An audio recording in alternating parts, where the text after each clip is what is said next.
On January 12, 2026, the Council of the European Union officially approved the long-debated free trade agreement with the Mercosur bloc, marking a pivotal moment in international relations and trade policy. This historic decision comes after more than 20 years of complex and often contentious negotiations, involving countless meetings, draft proposals, and diplomatic hurdles that tested the patience and resolve of both sides. The agreement will create a vast market of nearly 800 million people, effectively linking Europe and South America in one of the world's largest and most dynamic trade zones. This new economic bridge is expected to boost exports, lower tariffs, and foster closer cooperation between the two continents. However, the path to consensus was far from smooth. The deal faced years of fierce opposition, particularly from European farmers concerned about increased competition, and from environmental groups alarmed by potential threats to the Amazon rainforest. Ultimately, a breakthrough was achieved by including robust sustainability commitments and stricter environmental protections in the final text. The Council's approval follows a series of intense, last-minute negotiations and strategic compromises. These talks resulted in revised environmental safeguards and new mechanisms for monitoring compliance, addressing some of the most contentious issues head-on. With the Council's green light, the agreement now moves to the European Parliament, where lawmakers will debate and ultimately vote on whether to ratify this landmark pact. For the EU, this deal is seen as a cornerstone for diversifying trade partnerships, reducing reliance on a handful of markets, and securing critical supply chains in an increasingly uncertain global environment. Supporters argue that the agreement sends a powerful message in favor of rules-based international trade, especially at a time when protectionist policies are gaining ground in many parts of the world. Yet, the story is far from over. The European Parliament will have the final say on this historic pact, and its decision will shape the future of EU-Mercosur relations for years to come. Mercosur, established in 1991, brings together Argentina, Brazil, Paraguay, and Uruguay, forming a powerful alliance that stands as South America's leading trade bloc. This partnership was created to foster economic cooperation and to strengthen the region's voice on the global stage. Over the years, Mercosur has become a symbol of unity and shared ambition among its member nations. Bolivia is in the process of joining as a full member, while Chile, Colombia, Ecuador, and Peru participate as associate members, contributing to the bloc's growing influence. These partnerships allow for broader regional collaboration and open doors for future expansion, making Mercosur a dynamic and evolving organization. The primary goal of Mercosur is to promote free trade and economic integration across its member states. By reducing trade barriers and encouraging cooperation, the bloc has created the world's fifth-largest economy, representing nearly 300 million people. This vast market offers immense opportunities for businesses and workers alike, fueling growth and innovation throughout the region. Mercosur is recognized globally as an agricultural powerhouse, exporting massive quantities of beef, soybeans, coffee, and poultry. These products are vital not only to the economies of member countries but also to global food supply chains, making the bloc a key player in international agriculture. In addition to agriculture, Mercosur boasts a robust manufacturing sector, particularly in Brazil and Argentina. From automobiles to machinery, these industries drive economic development and provide millions of jobs, further strengthening the bloc's economic foundation. The bloc's unified market and common external tariff give it significant leverage in global trade negotiations. By presenting a united front, Mercosur can secure better deals and protect its members' interests on the world stage, enhancing its bargaining power with major economies. However, internal disagreements and periods of economic instability have sometimes slowed progress toward deeper integration.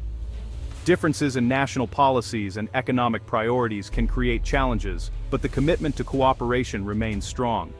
Despite these obstacles, Mercosur endures as South America's most ambitious and far-reaching economic project, continually striving to enhance prosperity and unity across the continent. For the European Union, a trade agreement with Mercosur represents a gateway to a vast, largely untapped market for European goods and services. This partnership promises new opportunities for investment, innovation, and cultural exchange between the two regions. The agreement is a strategic move designed to strengthen the EU's economic and geopolitical influence in South America, fostering closer ties and mutual growth for years to come. EU-Mercosur trade talks began in 1999, aiming for a broad partnership but quickly running into conflict over agriculture. The EU's protected farmers clashed with Mercosur's export ambitions, stalling negotiations for years. A breakthrough came in 2019, but environmental concerns, especially Amazon deforestation, sparked new opposition in Europe.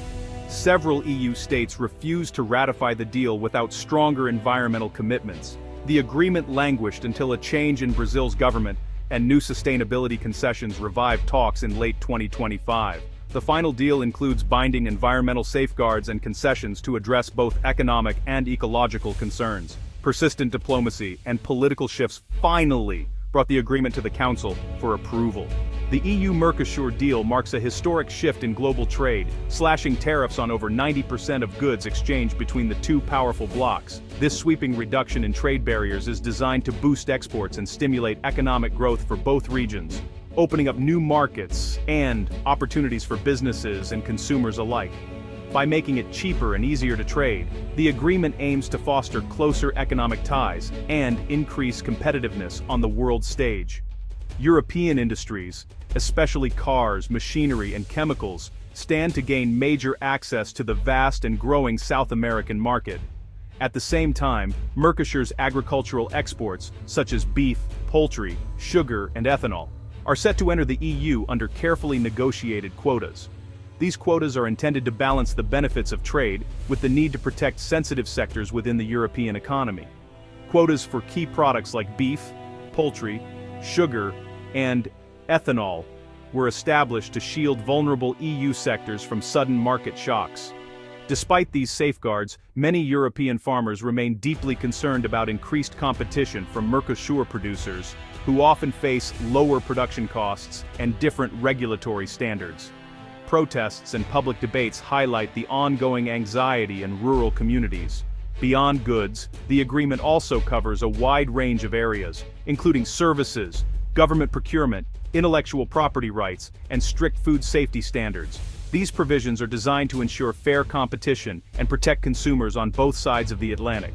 A key win for Europe is the protection of geographical indications for iconic products like champagne, Parmigiano Reggiano, and other traditional foods. This means only products made in specific regions can use these prestigious names, helping to preserve cultural heritage and support local producers.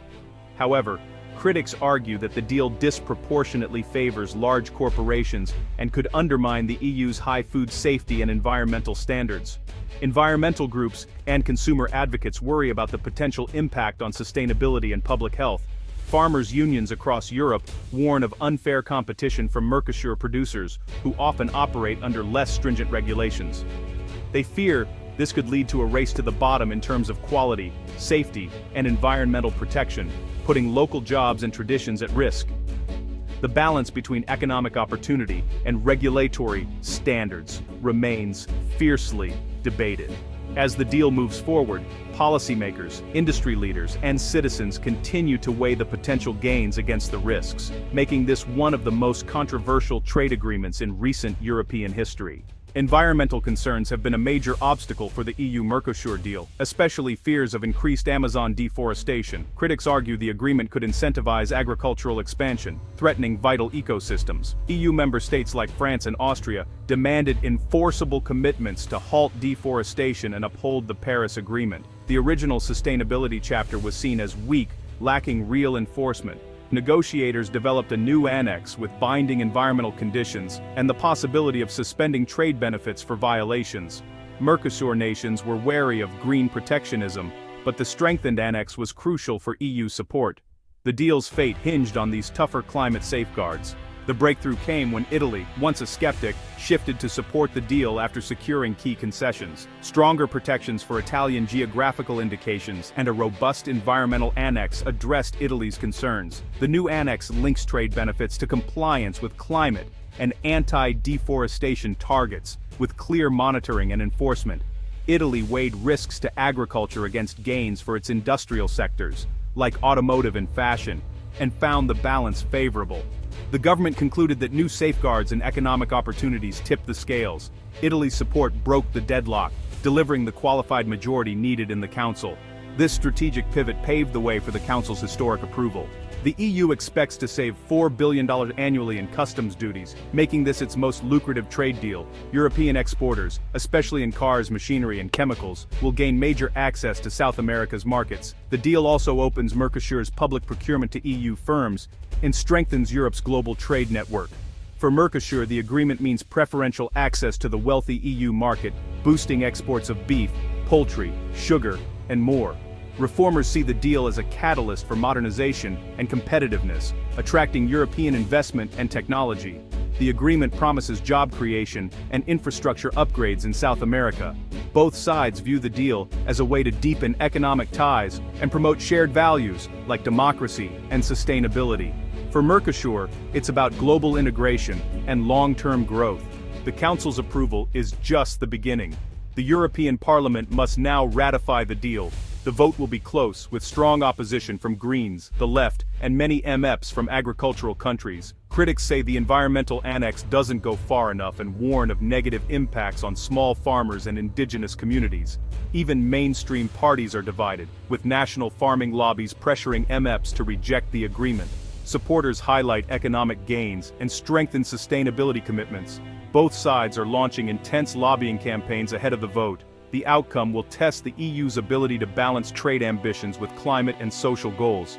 The EU Council's approval marks a milestone, but the Mercosur deal's future is still uncertain. The agreement promises economic growth and deeper integration for both regions, but controversy persists. Divisions between industrial exporters and agricultural interests remain sharp. The European Parliament's upcoming vote will be a decisive moment, weighing economic benefits against environmental and social costs.